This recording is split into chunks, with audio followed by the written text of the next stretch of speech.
Hi, I'm Ana Garcia from La Villa Bonita Culinary Vacations. I'm back from having kidney stones, which was not fun at all. But we're gonna start with one of the items that people ask a lot for when they're here at La Villa Bonita in Tepoztlan. And one of them is obviously Maddie's breakfast items. So we're gonna make a banana bread. Very, very easy, not complicated at all. So I just want to talk about the ingredients first.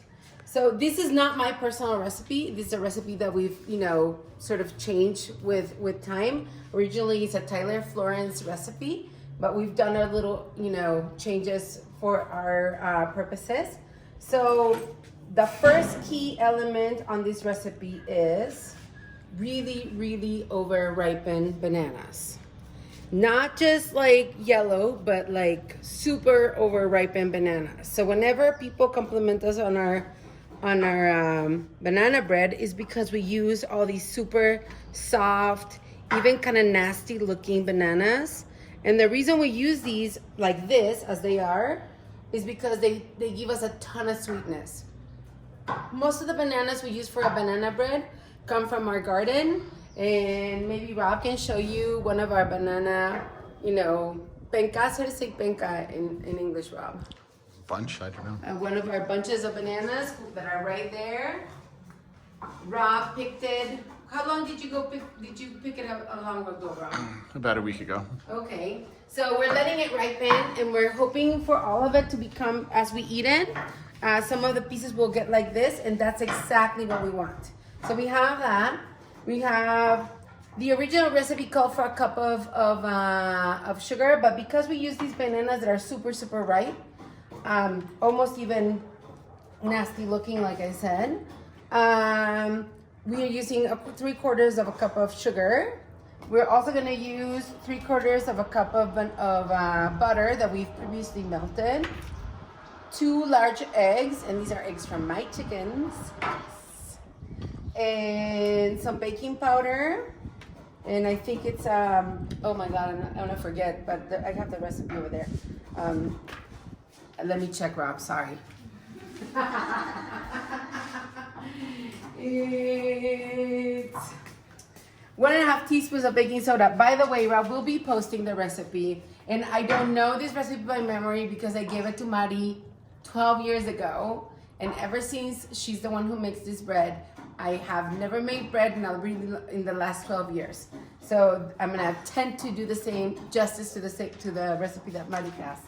And then we have also 2 cups of flour, 3/4 of a cup of sugar, the butter, the eggs, vanilla extract that we make ourselves at home, and like I said, the baking powder. Sorry, not baking soda. And salt. I need my salt. Sorry, baby. Salt. Oh, and we're sprinkling just a little bit of pecans on top. Maddie usually doesn't even put the pecans in, but I'm gonna do that. So I'm gonna start. Thank you, Adi. Thank you. So we're gonna start with the bananas, and so we're gonna just put them in here. We're gonna do 4 bananas. Sometimes I might do 5 if we have more than if they're kind of smallish, but 4 should be fine for this. And you see, this looks like it's rotten, but it's not rotten at all. All it is all the sweetness is in there. And they're perfect. These kind of bananas are perfect for banana bread and for smoothies. We also use them for smoothies, right, Rob? Mm-hmm. We really like our smoothies with, and Santiago, my middle child, loves to make what he calls banana ice cream with a Vitamix, which is just the bananas with some berries or even just the bananas themselves, but he freezes them first. If you're gonna freeze I'm gonna do one more. So we're gonna do, instead of 4, we're gonna do 5. So I usually don't, like these to me, they're not ready yet. They need to go a little darker, but we're gonna use this one too because I got a really small one there. And I'm gonna start by adding the sugar in here. And with my KitchenAid, just mixing it until it gets nice and soft. While this is going on, I'm gonna get my bread pan buttered. But you could use a cake pan. You could use one of those square rectangular pan, that would work too. Maddie usually makes her bread like the day before, and then I'm gonna put this right, I don't want to waste it. I'm gonna put it right here. We can put it on the bread later. She usually makes it like the night before, and then at breakfast, maybe a couple hours before breakfast, she will stick it in the oven so it's freshly baked, because I think that's part of her secret, that she bakes her her bread the day of. So once the banana and the sugar have come together, I'm gonna crack in here 2 eggs, the whole thing. 1. Ooh, I should have done the little, side so I could. So we're putting all our eggshells away for Easter, because in Mexico we do like the Easter shells, or the eggshells painted, and then we put confetti inside. We'll have an episode about that. So I'm gonna do the egg first. And then after the egg, I'm gonna add the butter a little bit at a time. And it's melted, but it is not hot, okay? So I melted this a little while ago when I was assembling everything. Obviously, if I'm doing this I was gonna lie, because I haven't done bread in a long time. But if I was gonna do it, and I'm gonna make it, just for us without having to tape it, I would not assemble the whole thing. I would just, be adding things all the time. So I'm gonna add the flour in here. And I'm also gonna add in here the baking soda, which is 1.5 teaspoons, according to my notes. I had to call Maddie and ask her for the recipe, because like I said, I gave it to her a really, really long time ago, 12 years ago, and she's perfected it, made her own changes to it. So I had to call her and ask her, hey, how do we do this? By the way, for the people who love Maddie, she's doing fine. She's at home with her kids and her husband, missing coming to work. But beyond that, she's very good. She's doing fine. I'm sure she's having an amazing time cooped up with her kids instead of being here. No, I'm sure she's having a good time and enjoying herself.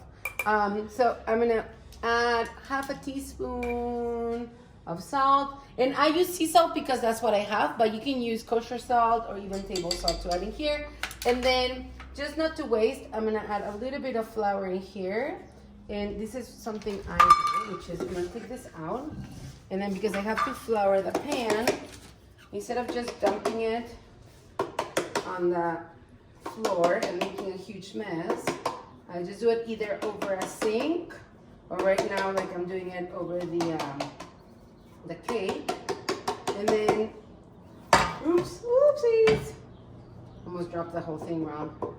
I'm gonna add a little bit extra in here, and I'm just gonna mix it, but not too much. You don't want to over mix it, okay? Because then you're gonna make a brick of banana bread instead of making banana bread. So look, Rob, as soon as it's starting to come together, I'm gonna turn it off. It already came together. I still have some of the stuff on the sides. I don't mind that.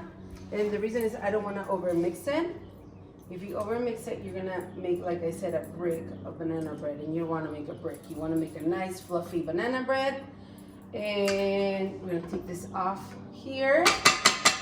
With my spatula, I'm just gonna go around and make sure that everything is together. You could add the pecans inside the batter, but I rather just put them on top. So I'm just gonna put all my batter in my mold, and then I'm gonna add the pecans on top. And we have 2 choices. You can either stick it in the freezer, just saran wrap the whole thing, stick it in the freezer, and then tomorrow bake it for 40 minutes at 350. Or you can bake it now, which is what I'm gonna do, and show it to cut and then show it to you later. So this is one of Maddie's very, very famous breakfast items. La Villa Bonita, we had already done biscuits. So if you wanna check one of our our other episodes where we've done biscuits before. We've also done Santiago's granola, which he has been making for the last year or so. And so I'm just gonna put the pecans on top like this, and they'll be like a little bit of part of our topping here. Marty usually doesn't put the pecans; she just leaves the bread as it is. And then we'll stick this to the oven, okay, babe? So do you want to follow me to the oven? Okay.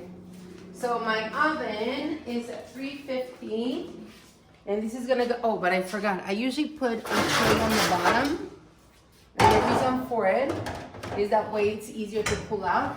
I'm gonna put it at 350 for 40 minutes, and then I'll show you how it looks after 40 minutes, okay? So here we go. Alexa, set a 40-minute timer. So we'll see you later.